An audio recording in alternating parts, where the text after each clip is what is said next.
এই চুম্বক লিমা থেকে বাড়ির থেকে চলে আসছে বইমেলাত বাজারেত নাই বলে তা আবার বলে না বলে 20 টাকা কমতেছে। আসসালামু আলাইকুম, সবাই কেমন আছেন? আসলে সবাই অনেক বেশি ভালো আছেন। আলহামদুলিল্লাহ আমি অনেক বেশি ভালো আছি। তো আজকে একটা নতুন ভিডিও নিয়ে চলে এসেছি আপনাদের মাঝে। আশা করি ভিডিওটা লাস্ট অব্দি দেখবেন। আর আমার ভিডিও দেখতে আপনাদের কাছে কেমন লাগে অবশ্যই কমেন্টে বলবেন। আর কোন ধরনের ভিডিও চান অবশ্যই কমেন্টে বলে যাবেন।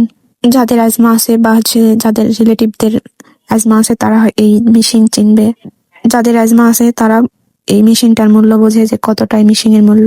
এই মেশিন কেনার জন্য মূলত আমার বাজারে আসা। তো পরে আমার বান্ধবী ললিতা ফোন দিয়ে বলতেছে যে তুই কই? আমি বললাম বাজারে। তো ললিতা বলতেছে যে থাক আমি যাচ্ছি। তো ওই জন্য ওয়েট করতেছিলাম, ওয়েট করতে এতটা অসহ্য লাগে কি বলবো। তো আবার সাইডে দেখেছিলাম যে পুলিশ মামারা কট দিচ্ছিল। আমার সামনে 3টা বাইকার কট খেয়ে গেছে।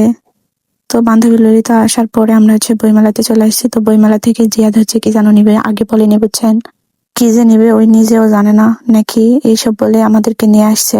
আসার পর দেখি চুম্বক নেবে। তো আমি বলতেছিলাম যে এটা বাজারে কি ছিল না? বলতেছে না, থাক এখানকারটাই বেশি ভালো। তাহলে কেমনটা লাগে বলেন।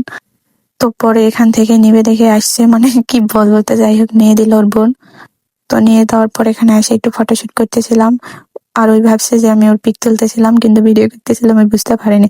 আজকে লাস্ট ডে বইমেলা, তো মানে অনেক ভালোই মানুষ ছিল লাস্ট ডের জন্যই আর কি। আমরা যখন 29 তারিখে আসছিলাম এত ভিড় ছিল না। সন্ধ্যার পর ভিড় হয়েছিল নাকি জানি না, আমরা তো সন্ধ্যা অবধি থাকিনি। আজকে ভালোই মানুষ হয়েছে সেদিনের থেকে অনেক বেশি। তো আমরা এক কোণের দিকে আসলাম, আসে একটু দেখাচ্ছিলাম আপনাদেরকে। এই মাছগুলো অনেক বেশি ভালো লাগে। আমি ললিতাকে বললাম যে একটা মাছ কিনে দিন, ললিতা দিল না বুঝছেন। আপনারা কমেন্টে বলে যাবেন ললিতাকে মেনশন দিয়ে যাতে আমাকে মাছ কিনে দেয়। তো আচারের দোকানের দিকে চোখ যাতে আমার তেঁতুলের আচারের দিকে চোখ যায়, আর তেঁতুল দেখে আমার জিভে পানি চলে আসছে গাইস, কি বলবো। তারপর আমি বললাম ললিতাকে যে বার ভাজা খাওয়া যাক। ললিতা বলতেছে ওকে ঠিক আছে খাওয়া যাক। তো এখান থেকে আমরা 20 টাকার 12 ভাজা নিয়েছিলাম, অতটা ভালো ছিল না। তারপরে এই চশমা কিনতে এসেছিলাম। ললিতা অনলাইনে দেখছিল। তো রোজার মধ্যে আমাকে বলছিল এই চশমার কথা, আমি বুঝতে পারিনি। পরে ছবি নিয়ে এসে কিনলো।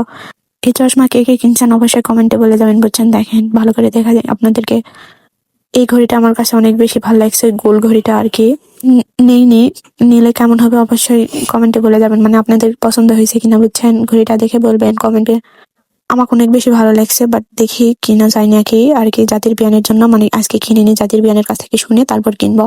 আর কেমন হবে কিনলে অবশ্যই কমেন্টে বলবেন। আজকে এই ভিডিও এই পর্যন্ত। সবাই ভালো থাকবেন, আল্লাহ হাফিজ।